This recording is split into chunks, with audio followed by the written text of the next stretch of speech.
Today I'm going to demonstrate the ultrasound guided visualization of the cubital tunnel. The structure of interest is the ulnar nerve behind the elbow in a space called the cubital tunnel. Cubital tunnel syndrome or cell phone elbow is a pretty common injury or condition in India these days. I've made a video on cell phone elbow. You can have a look at it here. It is a cause of elbow, forearm and finger pain. So I will be performing this examination of the ultrasound examination of the cubital tunnel, and I will be demonstrating the structures in the cubital tunnel, including the ulnar nerve and the structures under which it travels. So let's go to the video. I have a volunteer here and have an ultrasound machine here. The patient is going to lie down and we will be screening his right ulnar nerve. I will show you the positioning, probe and machine settings for that. To perform the ultrasound guided examination of the cubital tunnel, the cubital tunnel is here on the inner side of the elbow.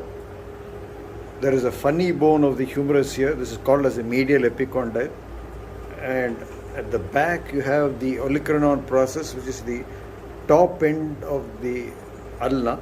So in between here and here, between the funny bone and the ulna, lies the cubital tunnel exactly here, and the ulnar nerve, between this bone, the olecranon process and the medial epicondyle over here, this area is known as the cubital tunnel, and the ulnar nerve comes from here, passes through the cubital tunnel and goes to the front of the forearm like this. So we are keeping the arm in internal rotation, that is turned inwards, and I will be doing the procedure in this position.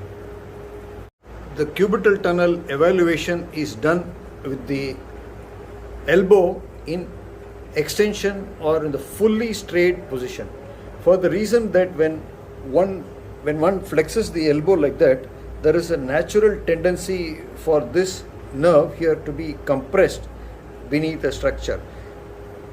So you should keep the elbow straight to get a precise idea of the state of the tunnel and the measurements of the nerve. In extension, taking the probe, 12 megahertz linear probe, it can go up to 13 also, but since this is a very superficial structure, this probe is sufficient. In this probe we have the aspect marker here. This is the aspect marker, and this aspect marker may be difficult to orient when the patient is, we are turning the elbow like that. So this is the right side of the patient, this is the right side of the patient. So we are going to keep the aspect marker facing this groove here, facing towards the right side of the patient. So this is the application of the probe. This aspect marker is towards the right side. I'm keeping the probe just stationary. I'm going to hold the probe like this between my thumb and middle and index finger. I'm keeping the probe here steady. So this is the anatomy you will visualize over here. The hill-like structure which you are seeing at the top, like Mount Everest, that is the medial epicondyle of the humerus, and then the other bony structure here at the back, this bony structure which you are seeing, that is the trochlea, and the cubital tunnel is situated between the trochlea and the medial epicondyle, this area.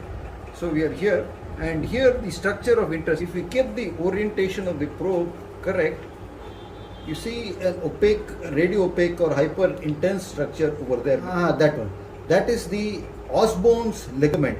It's a facial band which extends between the ulna and the humerus. That's the Osborne's ligament. Okay. Now you are seeing this is the Osborne's ligament, and this hypoechoic structure over here which you are seeing, that is the ulnar nerve. You can see the fascicles of the ulnar nerve in the hypoechoic structure over here, deep to the ulnar nerve.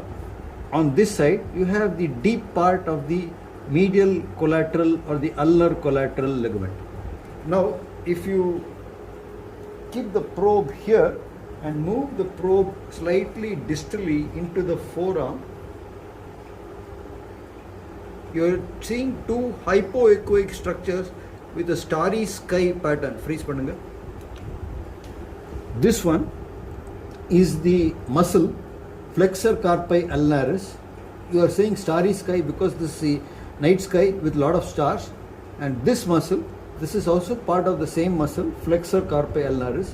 This is the humeral end and this is the ulnar end because it is taking origin from here, and the ulnar nerve is situated here right now. So this is the fascia between the two muscles, the upper neurosis between the two muscles, and the ulnar nerve is located here. But you would also like to do, and I'm using the probe in the short axis. Probe in the short axis, that it is perpendicular to the axis of the forearm. Now I'm going to use the probe in the long axis to go along the ulnar nerve from the arm and follow it behind the medial epicondyle into the forearm. So I'm taking the same probe, taking a lot of jelly. This is the nerve. It's going along like that. So this is the picture of the nerve. This is skin. It's lying superficial to the triceps. Triceps is the starry sky appearance. This is the ulnar nerve traveling and sitting in the arm, lower part of the arm, and then I'm following the nerve behind the elbow. Again we are seeing the nerve here.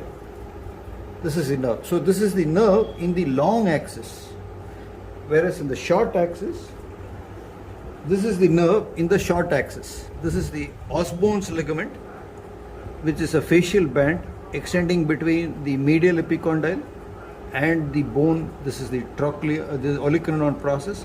This is known as the os bones ligament.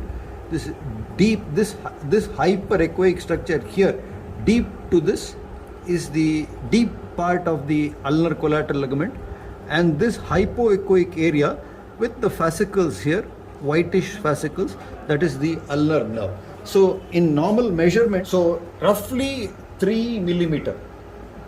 3 millimeter. 3 millimeter. This is the dimension of the ulnar nerve. Again, this is 3 millimeter. So the normal diameter of the ulnar nerve should be around 3 millimeter. In pathological or people with symptoms, this can get enlarged to 4, 5 and 6. So this is the confirmatory and only test required to make the diagnosis of trapped ulnar nerve behind the elbow. In medical parlance, this condition is known as cubital tunnel syndrome, and the commonest cause of this cubital tunnel syndrome nowadays in the era of the cell phone is cell phone overuse. Cell phone elbow is a common condition. This condition has been there for a long time in truck drivers, car drivers. If you're driving a car, you can have this. If you play a musical instrument like a guitar, mandolin, or any trumpet or saxophone and holding an arm like this, IT profession, you're also subject to getting this condition. The diagnosis is made like this, and the treatment consists of, there are several modalities of treatment, non-operative. First line of treatment is rest, splinting, then analgesics to reduce the swelling, and if these don't work, they usually succeed in working in 50% of cases. If they don't work, then we can try an injection of growth factors, again done under ultrasound. So I'm going to show you how we can inject growth factors into the ulnar nerve under ultrasound guidance. So once again, first thing is to visualize the ulnar nerve there. Very well, sir. Okay. Then we have to approach with the needle from that side. See my finger? My finger is here. See, the nerve is there. Our needle is inserted from there, and it will go in this direction. It will go from here. This is where you saw the indentation. It will come underneath this and above this, and we inject saline or dextrose solution. This is called as a hydrodistension of the ulnar nerve, and then we can inject growth factors or PRP into the nerve. to decrease the swelling? No, I am not a specialized radiologist nor a sonologist. I'm an orthopedic surgeon. And to buy an ultrasound machine as a private orthopedic surgeon is very difficult in Chennai in India because of the regulations on purchasing ultrasound machines. So I just use the machine in the radiology department, and since I don't have a license, I always take the guidance of Dr. Arun Kumar, whose license is displayed over there. He is a trained, he's a radiologist by profession with a special interest in musculoskeletal radiology, and we together we perform these evaluations, and we are very happy to show our commitment to detecting and diagnosing common musculoskeletal conditions like golfer's elbow, cubital tunnel syndrome, then tennis elbow, carpal tunnel syndrome, shoulder conditions, rotator cuff tear, and all that. So if we have any of these conditions and you've been advised surgical treatment, there are more options available than surgical treatment. You can get a biological injection to provide relief. So do visit our department or visit Dr. Arun Kumar. He is available here, so I am available only here. We are very pleased to help you with ultrasound guided visualization of bone, joint and ligaments. I have uploaded several videos. So we are very happy to do this, and we consider this our passion, and we are progressing in this line. Thanks for watching. We'll see you in the next video. Bye.